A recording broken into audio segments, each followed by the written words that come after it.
I'm going to be tying what I call a 3D minnow. It's a baitfish imitation. This is on a bigger hook. The idea behind the fly is to have something that I make use in the fly of Steve Farrar's flash bend, which is an outstanding material. I find that it's better on the big hooks, but the flash blend doesn't wrap if you tie it properly. And I'll show you a couple of secret tips and hints on how to do that. As with just about any fly, I'm going to start with dressing the hook. I'm using a monofilament thread here. You feel free to use pretty much whatever, a red or an orange or a white, because it's largely going to be hidden. You'll only see it at the head. I'm going to take it to a point a little bit beyond the tip of the hook. The first bit, what I'm going to do is I'm going to tie the fibers in such a way that they encircle the hook. The reason for that is to prevent fouling.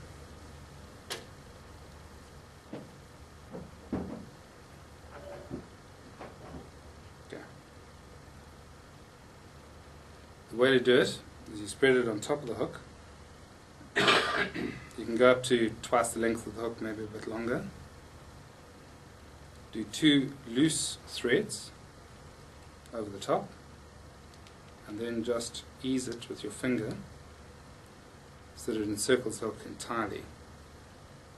That is going to prevent the unhappy situation arising where you foul and you cinch it down.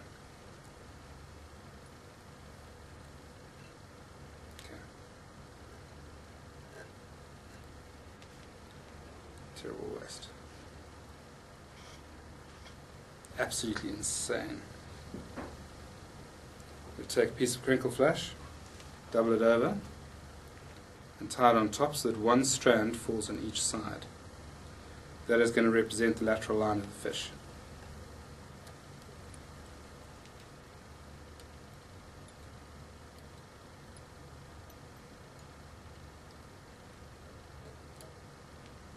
Top of that,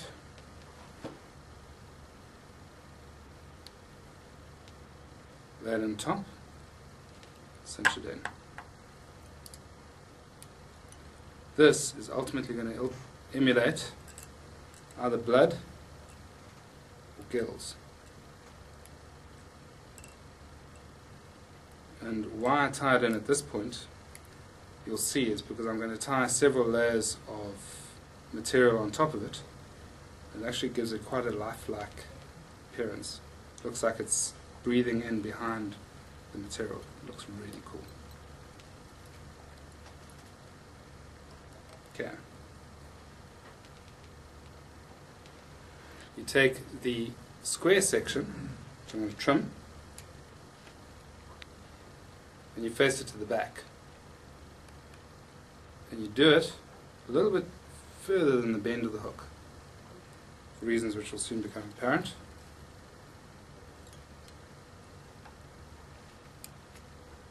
And what I do with that,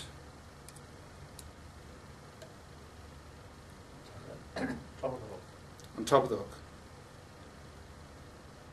I then take the thread further forward to tie quite a lot of the material down. I will then pull this nice tapered material back and just press it down a little bit and spread it over. This is what gives the whole fly a three-dimensional feel, is that it now wraps over the underlying material and gives it a bit of a halo. You can then tie that in at the front. I'm going to repeat the exercise. If you don't have a rotating vise, obviously you'll take the fly. Now the underbelly, it's not going to be as long as the top.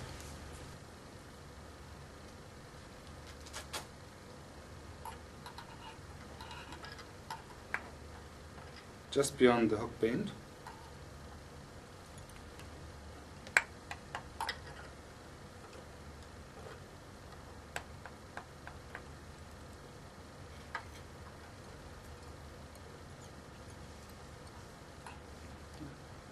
fold it back.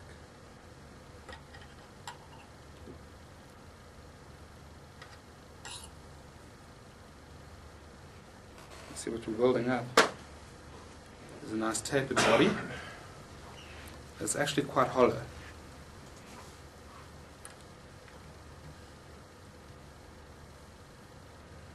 As I progress going forward, the underside, the threads are going to get shorter and shorter, so I have a fuller belly. And the guys on top are going to get thinner and thinner, so that you have a nice, evenly balanced body.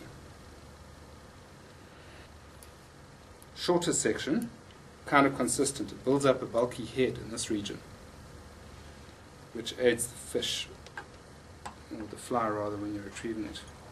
You'll see it looks just like a fish.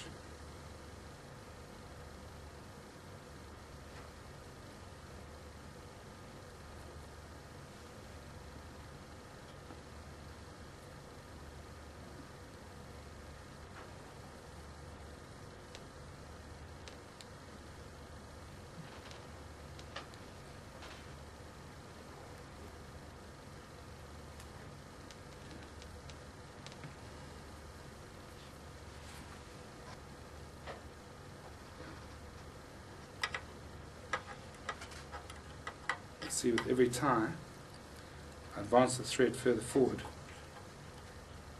that you build up a progressive body.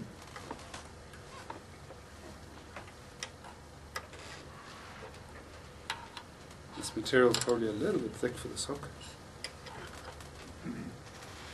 I'll tie another one with soft material just now. See if it looks any different. Okay, it's trying to get the batfish feel now. Now I move on to olive.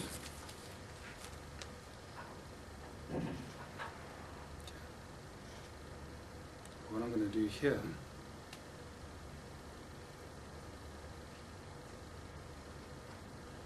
is I'm not going to pull this back just yet.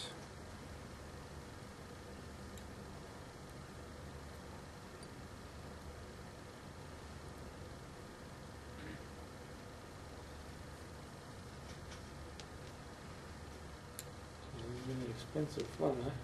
Yeah, but it's worth it, you'll see why. Absolutely worth it. The smaller ones are such a waste, basket. I usually don't waste quite as much, but I'm moving here. You must cry when the tiger bite those off. But this material is not expensive. That makes a difference. Say what your hook size was and model? This is a 1.0, and it's a mustard circle. But you tie normally much better. Yeah, for salt I would, yeah. I like the owners, but they're jolly expensive. You see that I've left the top and the bottom. Pull them back and spread them out at the same time.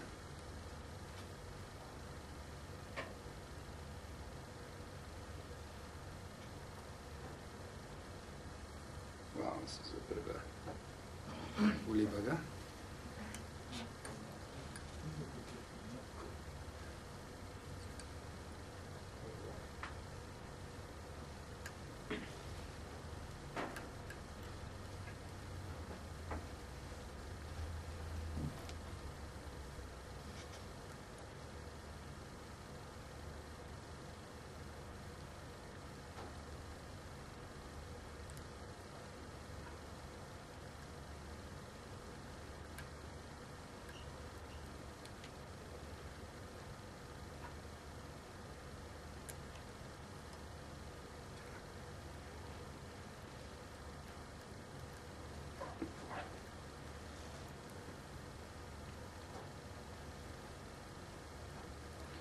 Obviously, especially with the bigger flies, you can add some black on top to give it shading, or you can simply take a permanent marker and mark the top, or the sides, or whatever grabs you.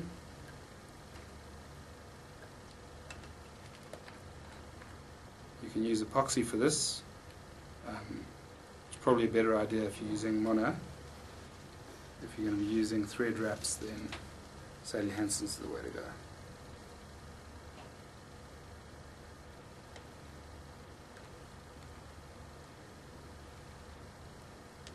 Facing backwards, just to look like it's fleeing, but it's entirely up to you. Some guys have them upright.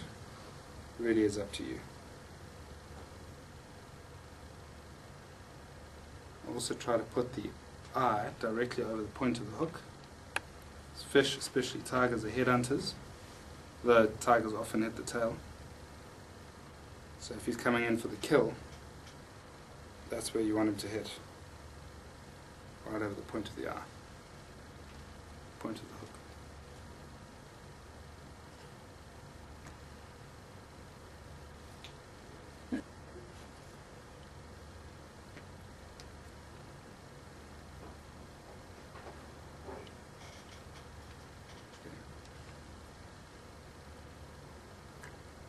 Have a look at it, decide what needs a trim, and trim it always from the front to the back, never the other way around. You will cry if you do it, trust me. You work better to get your wife to film it. Yes.